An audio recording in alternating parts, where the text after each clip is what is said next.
Jordan was interested in many things. A quiet kid, but very focused. He was a funny little kid. Real quiet, kind of reserved. He was always very smart. He was a great little kid. Once he knew what he could do, whether it was in a math class or gym, then you couldn't stop him. He loved the game.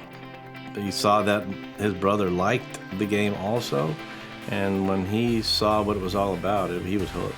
You know, the normal little brother wants to beat big brother. I also wanted to beat his friends and stuff, so I'm 9 or 10 years old. We have one family computer, and my brother's basically taken ownership of it.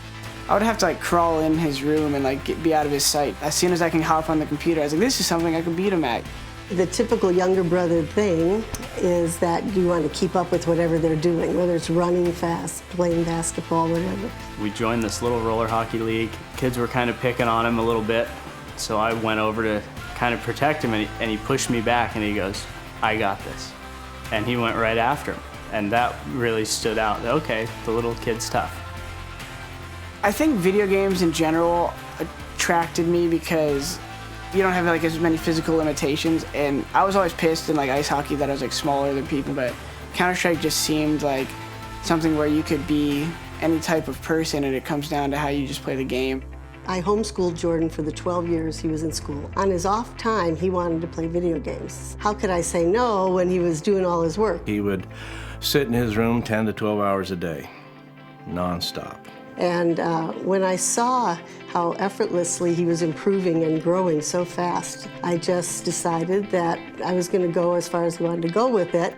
A lot of the older kids that were playing did not like the fact that they were getting waxed by 9 and 10-year-old players, so his older brother stood by to make sure that things didn't get out of hand, which they did a few times.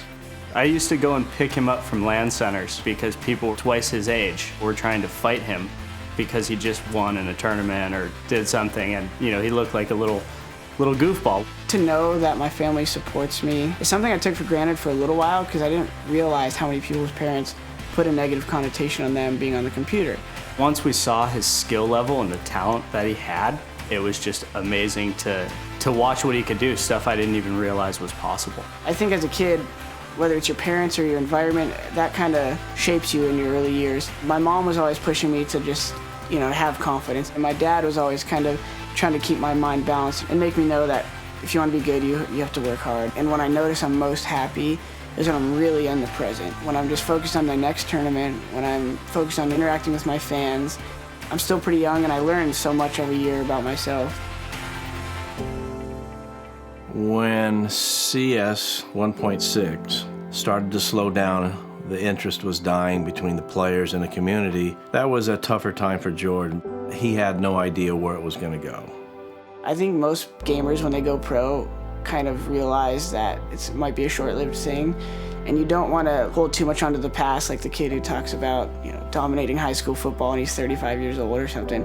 I still enjoyed playing the game, but it's like, are you going to let your hobby get in the way of having a career? No, but if it can become your career, then I'll pursue it. This whole scene has changed so quickly. We're fascinated with it. So even as this thing winds down, whenever that will be, I think he'll stay in the esports. He started playing, and he was able to make this career out of what he loved to do, and just seeing that you're actually able to live a dream is pretty inspiring. And if you can find fulfillment, my only suggestion is give in to that for as long as it's feasible. And that's the decision I made with Counter-Strike, is as long as I wasn't homeless, I was going to try to play Counter-Strike.